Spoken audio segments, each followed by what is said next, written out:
माणसांचं मन हे धन, दौलत, प्रॉपर्टी, पैसा किंवा इतर कुठल्या खर्चाने जिंकलं जात नाही बरं का. माणसाचं मन हे मनाने जिंकलं जातं आणि माणसाचं मन जिंकण्यासाठी कुठल्या माणसाला आपल्यामुळं दुःख होतंय, त्रास होतोय का किंवा कोणी हर्ट होतंय का, एखाद्याला आपण काहीतरी त्रास देतोय का, एखाद्याच्या डोळ्यामध्ये आपल्यामुळे अश्रू येत आहेत का, याचे जास्त काळजी घेतली पाहिजे. तेव्हाच आपण त्या माणसाचं मन जिंकू शकतो. इतर कुठल्याही गोष्टी करून काहीच उपयोग नाही, कारण पुढच्यांना हर्ट करून समजतं की किती तुम्ही त्याला काय देताय यापेक्षा तुम्ही त्याला किती खुश ठेवताय, ते तुमच्यामुळे किती आनंदी आहे हे सर्वात जास्त महत्त्वाचं असतं. आणि यामध्ये सर्वात जास्त जपली जाणारी गोष्ट म्हणजे विश्वास. ते कधी तोडू नका.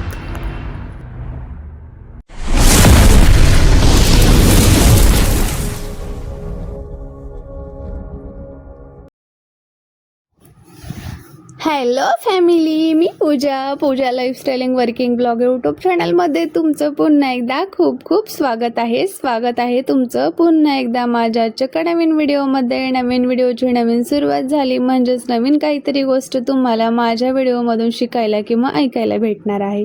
तर नवीन असेल तर सबस्क्राईब करा आणि हा व्हिडिओ कसा वाटतो ते खाली कमेंटमध्ये नक्की सांगा. तर आम्ही आलो होतो तिकडे गावाकडे आणि गावाकडे नवीन ठिकाणी आलं आणि थोडंसं मोकळं पटांगण वगैरे असेल आणि तिकडे दगड माती वगैरे जर असं काही असेल तर माझ्या बाळाला सुचला येणारा म्हणजे खेळ एकच बरं का. छोटासा खड्डा काहीतरी करतो आणि त्याच्यामध्ये दगड आपट बसतो आणि वेगळंच काहीतरी खेळत बसतो. काय कुठतो ते त्यालाच माहिती. मला नेमकं त्याचा खेळच समजत नाही. कधीही त्याला बाहेर घेऊन गेलं तिथं माती दगड वगैरे असतील ना तर तेव्हा तोच खेळतो. त्याला विचारलं ना तर बोलतो, मम्मा हा नवीन गेम आहे, मला खेळायला खूप आवडतं, पण त्या गेमचं नाव काय आहे हेच माहिती नसतं. जसं की कधी काही गोष्टीचे काय नाव असतात हे आपल्याला माहिती नसतात आणि काही गोष्टीचे नावं देता येतात तरी आपण त्या गोष्टीपासून लांब राहतो. तर कसा वाटला व्हिडिओ शेवटपर्यंत पूर्ण बघून तुम्हाला सांगायचं आहे, खूप साऱ्या गोष्टी तुम्हाला या व्हिडिओमध्ये पाहायला भेटणार आहेत. नवीन असेल तर सबस्क्राईब करा आणि व्हिडिओ कंटिन्यू करा. तर त्या व्हिडिओनंतरचाच हा पार्ट आहे. 2 ते 4 मंथ या व्हिडिओसाठी झाले, या गोष्टीसाठी झाले. मला थोडंसं हा व्हिडिओ टाकायला लेट झाला, त्याचं कारणसुद्धा मी तुम्हाला सांगितलं. तर अशा पद्धतीने म्हटलं फायनली एकदा व्हिडिओ टाकून देऊयात, कारण ऑलरेडी खूप 3-4 मंथ तरी लेट झाला, आता नको लेट व्हायला म्हणून.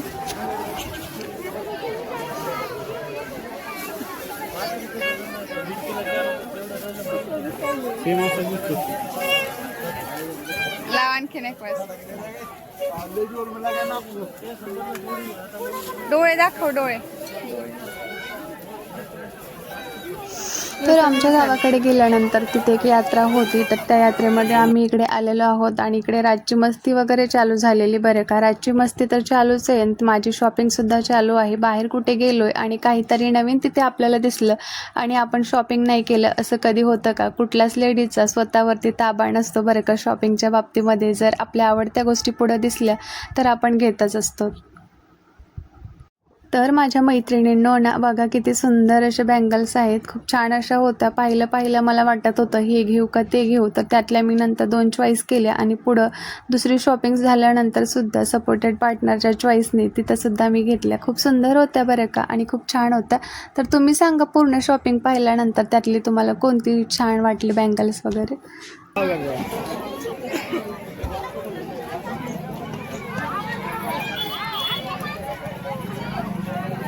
ये साइज है माझी, मेरी साइज नहीं है, बड़ा है इसमें छोटा सा इनके रहने दे लग गई तो दिखो ना इसमें दो 8 ठीक है, 2 6 2 4 भी छोटा, 2 6 का मिलेगा, 2 4 का मिलेगा, ये कितना है 2 8 2 नहीं 2 6 नहीं है, इसमें भी छोटा दिखा और इसमें भी छोटा, इसमें छोटा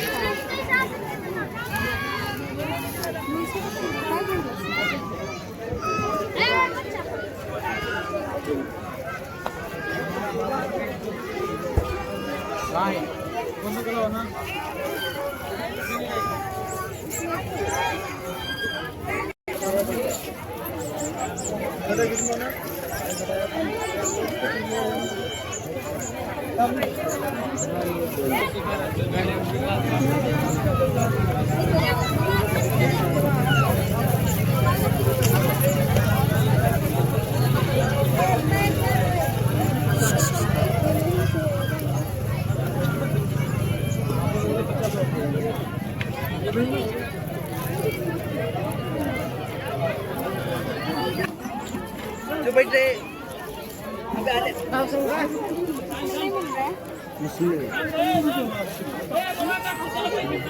एक एक क्षण ना आपल्या आयुष्यामध्ये आपल्या दिवसामध्ये येऊन जात असतात ना, त्याचं कधी कधी खूप वाईट वाटत असतं बरं का. मग ते कुठल्याही गोष्टीचं असू द्यात, आपण एखाद्याला इम्पॉर्टन्ट देतोय आणि आपल्याला इम्पॉर्टन्ट द्यायचं सोडून जर ती व्यक्ती इतर कोणाला इम्पॉर्टन्ट देते, इतर कोणाला महत्त्व देते, तर खूप वाईट वाटतं. आणि प्रत्येक वेळी असं दाखवून देते की तू माझ्यासाठी खूप इम्पॉर्टंट आहेस किंवा तू माझ्यासाठी खूप महत्त्वाची आहेस. पण असं काही नसतं बरं का. आपल्याला तसं ते जाणीव करून देतात, पण असतं काहीतरी वेगळंच. आणि जे आपल्याला फील होतं ते आपल्याला पटकन कधी बोलता येत नाही.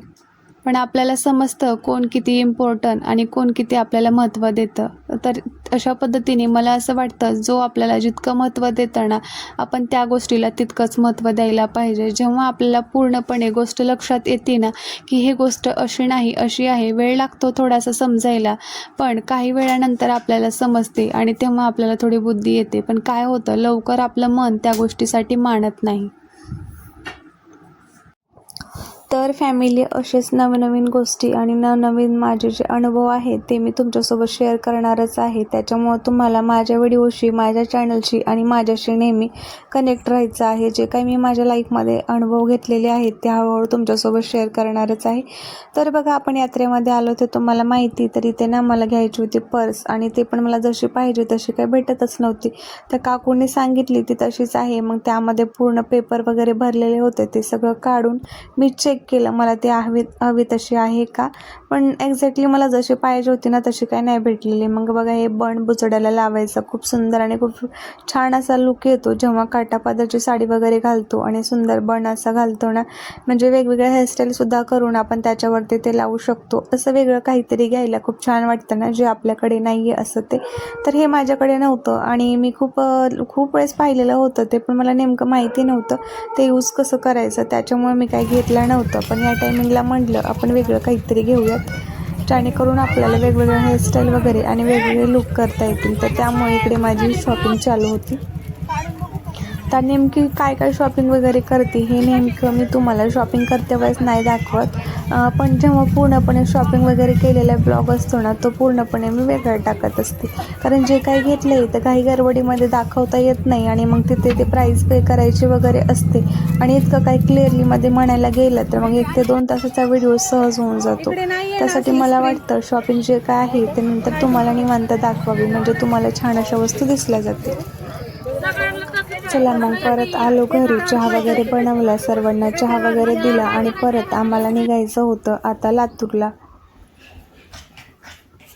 तर चहा वगैरे दिल्यानंतर माझी काही इच्छा झाली नाही, मी चहा वगैरे काही घेतला नाही, तर तिथे निघालं लातूरला. तर आता ट्रॅव्हलिंगमध्ये मी कंटिन्यू व्हिडिओज वगैरे काही घेतलेला नव्हता.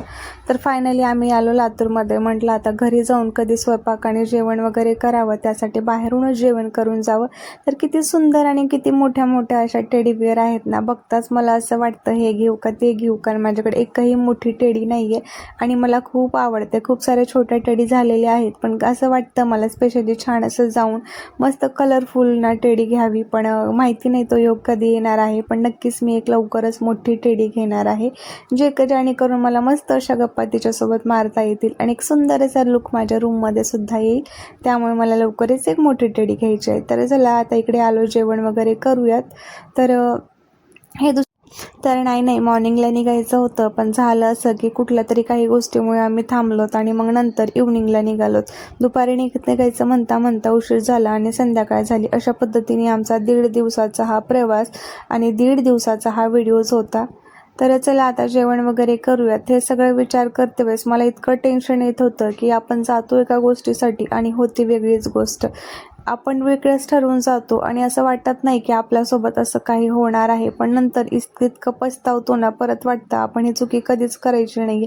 पण काय माहिती परत आपल्याकडनं ते चुकी होते. मला स्वामी चांगली बुद्धी देऊ देत आणि ज्या गोष्टीपासून मला त्रास होतोय, ज्या गोष्टीने माझं मन वगैरे दुखतं ना, त्या गोष्टीपासून, त्या व्यक्तीपासून मला स्वामींनी खूप दूर ठेवावं, हीच मी नेहमी स्वामीला सांगत असते. पण माहिती नाही, दुःख आणि मला त्रास देणारी व्यक्ती माझ्या आयुष्यामध्ये नेहमी धावत येत असतात. तरीसुद्धा मी स्वामीला खूप मनापासून इच्छा हे का सांगते, माझी अपेक्षा सांगते की मला त्रासदायक लोकांपासून नेहमी दूर ठेवा. भलेही माझा जीव त्यांच्यामध्ये किती अडकलेला असू देत किंवा भलेही जीवाच्या पलीकडचंही नातं असू देत, पण तसे लोक माझ्या आयुष्यामध्ये कधीच आणू नकाच ही मी माझ्या मनापासून प्रार्थना करते. कारण मी त्या लोकांना, त्या नात्यांना खूप मनापासून सगळं काही देऊन बघितलेलं आहे. तरीही मला खूप परकेपणा जाणवलेला आहे आणि तरीही मला त्या लोकांपासून फक्त त्रासच झालेला आहे बरं का. सुख जर एक पलचं भेटलं तर 100 पलचं मला त्यांच्याकडनं दुःख आणि त्रासच भेटलेला आहे. मग मला वाटतं आता त्यांच्याकडनं मला सुखसुद्धा नको आणि दुःखसुद्धा नको. असे लोक माझ्यापासून खूप दूर व्हावं हेच मी म्हणत असते नेहमी. तर आमच्यासाठी जेवण काय काय मागवलं हे मी तुम्हाला सांगते. तर इकडे मी मागवलं होतं पनीर मंचुरियन, जे की मला खूप आवडतं. आणि इकडे मेथी वगैरे आणि साधी चपाती घेतलेली होती आणि पनीरची एक न्यूच डिश आलेली होती, ते सुद्धा घेतली होती. आता पुढे मी आणखीन गप्पा करते. आणि विश्वासाची गोष्ट म्हटली तर खूप वेळेस विश्वास ठेवून बघितला, फक्त आणि फक्त विश्वासघातच त्या नात्यामध्ये झाला आणि त्या गोष्टीमध्ये झाला. तर आता गरज आहे स्वतःला सांभाळायची आणि गरज आहे स्वतःला समजूतदारपणा दाखवायची. तर अशा गोष्टी आपल्यासोबत नेहमी होतच असतात. तर भेटू नवीन व्हिडिओमध्ये. Bye bye and take care family.